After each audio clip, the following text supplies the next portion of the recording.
नाज़रीन, आज हमारे साथ है एक खास मेहमान, पीपल्स कॉन्फ्रेंस के सदर और एमएलए हंदवाड़ा सज्जाद गनी लोन साहब। एक बात हम आपसे जानने की कोशिश करेंगे, लगातार नेशनल कॉन्फ्रेंस को निशाना साधते हैं, यानी कि वजीर आला आपको प्रॉब्लम होती है उसमें? वजीर आला उमर अब्दुल्ला को। लेकिन एक बात में जानने की कोशिश करेंगे, वजीर आला क्या वजीर दाखिला से नहीं मिल सकते? आपने उस पर भी सवाल उठाए। तो नहीं जाए मिलने, वो क्या पकड़ के अरेस्ट करेगा इसको? बोले कि नहीं मैं नहीं मिलना चाहता हूँ। बिल्कुल हुआ है। वो स्टालिन तो नहीं गया मिलने, वहां तो प्राइम मिनिस्टर साहब जा रहे थे।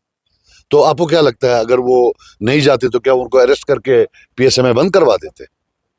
बोलते कि नहीं आपने स्टेटहुड नहीं दिया हमें, आप हमारा 370 वापस दे, आप हमारा 35 वापस दे, या अभी जो आपने इमीडिएटली स्टेटहुड का बोला था नहीं दिया आपने, हमारे अभी तक बिजनेस रूल नहीं आए हुए, मैं नहीं आता वहां। तो क्या पकड़ के उनकी इज्जत उनकी आंखों में बढ़ती? देखिए आपको ये मानना है, समझना है कि जब यहां नेशनल कॉन्फ्रेंस ने लड़ा, इन्होंने एक टोटल एंटी बीजेपी प्लैंक पर पड़ा और बोला सब यहां बीजेपी हैं सिवाय उनके। और एक हकीकत है कि हमारी कौम भी, अब मैं कौम को क्या बोलूं, ये जख्म जो है हमारे अपने दिए हुए हैं, इनको भी और कोई नहीं मिला कि जिनके हाथ खून से रंगे हैं, जिन्हें 96 से 2002 और 2008 से 2014 कितने लोग इनके हाथ मरे हैं, कितनी कब्रें इनकी वजह से हैं, कितने लोग जेल में गए, उनको लगा कि ये फाइट करेंगे बीजेपी को, और जबकि ये खुद फॉरेन मिनिस्टर रहे उनके। इस कौम को अब क्या करें? बहरहाल ये आए बने, तो दिल्ली भी मुझे लगता है परेशान थी कि यार ये कैसे बिहेव करेगा, वो इसको वजन कर रहे थे। लेकिन हमारा चीफ मिनिस्टर अपने लोगों से मिलने से पहले उठ के उनने पहली फ्लाइट ली, शाले ली, और शाले डाल डाल कर जो है ना वहां गए, डालते गए। तो दिल्ली को मालूम पड़ा इसका तो वजन ही कुछ नहीं है। हम सोच रहे थे कोई बंदा बीच में डालना पड़ेगा, ये तो खुद आया है। तो अपना जो वजन कम किया है वो उमर साहब ने खुद किया है। अभी भी वो ऐसे बैठे 6-7 महीना बोले जाओ जो करना है करो, मैं आपको बोलता हूं हमें कुछ ना कुछ मिलेगा। लेकिन जो जिस तरीके का ये कर रहे हैं, अब मेरी एक डिमांड है दिल्ली से, हमारे शॉल वापस करते हैं ना, हमें शॉल वापस दे दें। अगर आप स्टेटहुड नहीं दे रहे हैं कुछ नहीं, तो शॉल तो वापस दो। ये क्या होता है? फारूक साहब की पुरानी आदत है, मैं बहुत अदबन कहता हूं, हमारे सीनियर हैं वो, लेकिन दिल्ली को खुश करने के लिए वो किसी भी कीमत कुछ भी कर सकते हैं, कुछ भी। और फिर जो कहते हैं बड़े मियाँ तो बड़े मियाँ, छोटे मियाँ सुभान अल्लाह, उमर साहब तो उनसे भी आगे निकले। He can go to any extent, and I will tell you one thing today, अब ये हमारे लिए, कश्मीरियों के लिए बिलखुसूस ह्यूमिलिएशन बन गया है। इनका कंडक्ट, इनका attitude towards Delhi has become point of humiliation for all of us.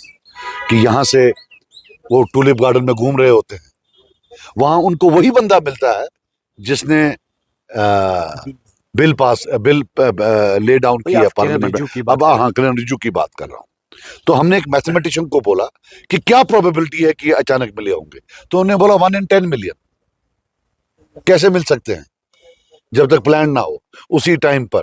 फिर क्या सीएम को पता नहीं होती है वहां कौन है?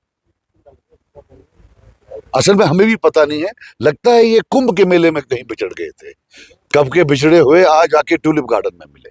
लेकिन शर्म हमको आती नहीं है। इल्जाम ये बाकियों पर लगा रहे थे इलेक्शन से पहले। 370 का रेजोल्यूशन ये आने ही नहीं देते हैं, उसको रिजेक्ट कर देते हैं स्पीकर साहब। स्टेटहुड के बारे में थोड़ा बोलिए, उसको आने नहीं, डिस्कशन के लिए नहीं आने देते हैं। 35 से आने नहीं देते हैं, कोई चीजें आने नहीं देते। तो फिर किस लिए चुना था लोगों ने? आप बताएं कि इकोनॉमिक्स जो है इनका, वो बिजली बिल का बोल रहे थे, वो भी नहीं कर रहे हैं। वो अपना गैस का, डेली वेजर्स का किया, कुछ नहीं किया। अगर किया जो मर्जी कह देना। फिर उसके बाद देखिए इनका जो बोला 1 लाख नौकरियां किधर है। So I am not surprised at all. आपको क्या लग रहा है, जिस तरह सरकार इस वक्त चल रही है, आप भी इस वक्त हिज़्ब इख्तिलाफ के एक एमएलए भी हैं, लेकिन आपको क्या लग रहा है, क्या सरकार 5 साल तक टिक सकती है, चल सकती है, लोगों के मसाइल हल हो सकते हैं?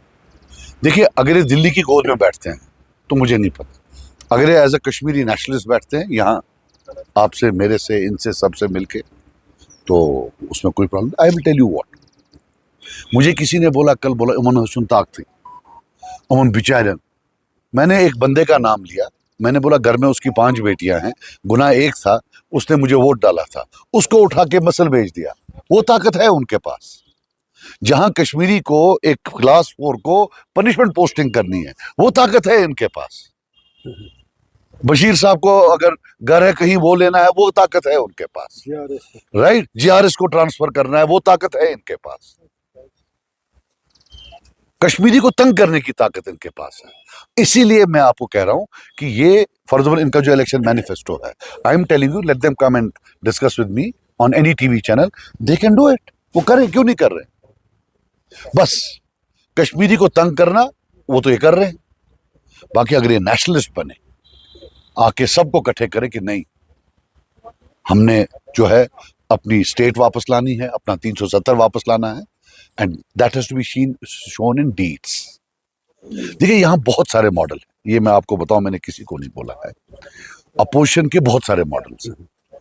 ममता बनर्जी साहिबा, उन्हें कन्फ्रंटेशन ली है।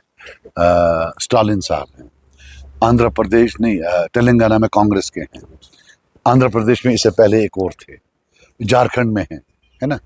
तो ऐसे ही नवीन पटनायक साहब थे, केजरीवाल साहब थे। इन सब में मुझे लगता है इनका जो मॉडल इन्हें नवीन पटनायक साहब का मॉडल लिया है, उधर भी और इधर भी। हालांकि जिस वोसेफरसनेस से, जिस इंटेंसिटी से उन्हें एंटी बीजेपी लड़ा था, he should have been Mamata Banerjee साहिबा या केजरीवाल की तरह, कि उनको छोड़कर वो बन रहे हैं। और मैं आपको बता दूं कि it has become a point of humiliation for all of us. दोस्त यार है, अरे यार ये तो कल बहुत बोल रहा था। हमने एक बड़े सहाफी हैं दिल्ली में, उनके इंटरव्यू में बोला था 2 साल पहले कि ये पहला आदमी जो वहां जाएगा वो ये होगा। अब शॉल का हमें भूल गया था। तो आपको लग रहा है कि ये दिल्ली को खुश करने के लिए ये चीजें करते हैं, और कश्मीरी जो लोग हैं इसके जिन्होंने वोट डाले हैं कुछ चीजों के लिए, उनके यरगमाल बनाया? देखिए, ये नेशनल कॉन्फ्रेंस का रहा ही है हमेशा कि दिल्ली के साथ रहो। जब जब दिल्ली और श्रीनगर का झगड़ा था, ये दिल्ली के साथ थे, ये हमारे साथ कभी नहीं थे। 96 में, लेट अस फेस इट, लोग तो उठ खड़े थे इन रेबेलियन, ये किनके साथ थे? ये तो दिल्ली के साथ थे, और उसी का एक खाते हैं। अगर आपको लगे कि दिल्ली को कोई मिसफायर हुआ, मिस कैलकुलेशन हुई, कैलकुलेशन यही थी, इसी को लाना था। यहां कुछ चंद लोग ही हैं जो बिटवीन श्रीनगर एंड दिल्ली के साथ बैठते हैं। तो ये जो है हमेशा ये दिल्ली के साथ ही रहे। एक बात गुज़श्ता दिनों उमर अब्दुल्ला ने एक बात कही है कि जो हालात इस वक्त जम्मू कश्मीर में हैं, इसके ज़िम्मेदार यहाँ पीडीपी जो गवर्नमेंट थी, उन्होंने ही यहाँ पर जब इनकी एंट्री दी तो फिर ये 370 और ये चीज़ें जो है हमें ख़त्म हुई। तो देखिए, मैं पीडीपी का वकालत नहीं करूंगा, लेकिन मुझे जो लगता है ये 87 में शुरू हुआ जब उन्होंने चोरी की और बंदूक यहाँ आई। That is the main cause कि हमारे हालात इतने खराब हुए। बाकी ये तो फॉरेन मिनिस्टर थे। जो एनडीए का फॉरेन मिनिस्टर हो, चीफ मिनिस्टर क्या कर सकता है? ये उन दिनों फॉरेन मिनिस्टर थे जब दिन में 20-20, 30-30 आदमी मारे जाते थे। इनका काम था जस्टिफाई करना पूरी दुनिया को कि ये वाजिबुल कत्ल थे, ये टेररिस्ट थे। सब तो टेररिस्ट नहीं थे, यहां तो बेगुनाह कितने मारे गए। So it was 87, it was their policy कि किसी को उठने नहीं देना। अगर ये मफ को जीतने देते तो क्या गलत होता? ये तो ये और कांग्रेस मिलकर इन्होंने ऐसी चोरी मचाई कि बंदूक आ गया। उससे पहले बंदूक क्यों नहीं आया? तभी बंदूक क्यों आया? ये यासीन मलिक, आज सब उसको बोलते हैं, वो तो जेल में है बेचारा। 9 एफआईआर उसको लगे, अभी उसने बंदूक को हाथ भी नहीं लगाया था। हमीद शेख 8 एफआईआर, उसने हाथ नहीं लगाया था। ये जो शबीर शाह साहब हैं, हम तो स्कूल में पढ़ते थे, तभी अकेला लड़ा करता था, ये सेपरेटिस्ट होते थे। जब भी इसको पकड़ते थे, एक बार शायद कुपवारा में पकड़ा, इन्होंने ये नहीं लगाया कि बोले जेब कुतरा है, उसको डिमीन करने के लिए, उसको बेइज्जत करने के लिए। This was their space they would keep for dissent. और जब लोग इनके खिलाफ हो गए, उन्होंने चोरी की। सो 87 की चोरी जो है, और मुझे ये बताइए, ये जो बीजेपी इतना बोल रही है हम इनके खिलाफ है, ये क्यों नहीं 87 की चोरी में प्रोब करते? Why don't they probe 87? बाकी आप मुझे बता दें, यहां तो गवर्नर रूल रहा है। यहां तो 6 साल पहले गवर्नर रूल था, जब ये 89 में भाग गए। 6 साल तब गवर्नर रूल नहीं था, तब भी तो यही जनता पार्टी थी, जनता दल थी, उसमें वो सपोर्ट नहीं कर रहे थे। जब उनको घुसना होता तो वो तब घुसते। घुसने के लिए क्या उनको पूछना था? वो कभी भी गवर्नर रूल में घुस सकते थे। ये ड्रामा है, झूठ है कि जी लाया फिर उनको पता नहीं थी। ये एजेंसीज, यू हैव 2 थिंग्स, यहाँ एजेंसी, सेंट्रल एजेंसीज हैं, उनके थ्रू तो सेंटर को एक एक चीज मालूम पड़ता है। और जो ये दुहाई दे रहे हैं कि जनाब हम थे, इनके टाइम में क्या हुआ? फांसियां लगी। क्या उन्होंने फ्यूल नहीं किया अनरेस्ट? मैं नहीं किसी भी हालत में, आई कंडेम व्हाट दे डिड, जो फांसी वाले थे। लेकिन पंजाब में फांसी वाला था, स्टेट ने बोला अब छोड़ दीजिए, माफ कर दीजिए। तमिलनाडु में था, तमिलनाडु की स्टेट ने बोला माफ कर दीजिए। इन किया एक पर, वो अब एक्स हमारे एक बड़े सीनियर पुलिस ऑफिसर साहब बोलते हैं इनको तो 5 दिन पहले मालूम था। So let them not lecture us. बस ये है कि हम हमारी कौम को क्या बोले। अगर सज्जाद साहब इसी तरह का माहौल रहा कि जिस तरह आप कह रहे हैं कि सरकार चल नहीं पा रही है, जो इन्होंने वादे किए थे वो लोगों के मसाइल हल नहीं हो रहे, तो आप एक अपोजिशन के लीडर हैं, आगे की लाहिमल क्या रह सकता है? हमारा काम है बोलना, आपके थ्रू बोलना, असेंबली में बोलना, असेंबली के बाहर बोलना, सुनना लोगों का काम है। अब वो सुने तो अल्लाह करे तो आप देखेंगे एक इनकलाब आ जाएगा, नहीं सुने तो ऐसे ही चल रहे। आपको क्या लग रहा है हुकूमत चल पाएगी आखिर पर? यार आप हुकूमत के इतने पीछे क्यों पड़े हो? आपके बंदे को मिनिस्टर नहीं बनाया है क्या? आप यार क्यों हुकूमत के पीछे? हुकूमत को 5 साल का मैंडेट है और हुकूमत सिर्फ एक आदमी गिरा सकता है, वो है उमर अब्दुल्ला, और कोई नहीं। वो कैसे? अपनी नाकाबिलियत से, और किसी से नहीं, काबिलियत से नहीं, नाकाबिलियत से। बाकी कैसे गिरेगी, सवाल ही पैदा नहीं होता। बहुत शुक्रिया बात करने का।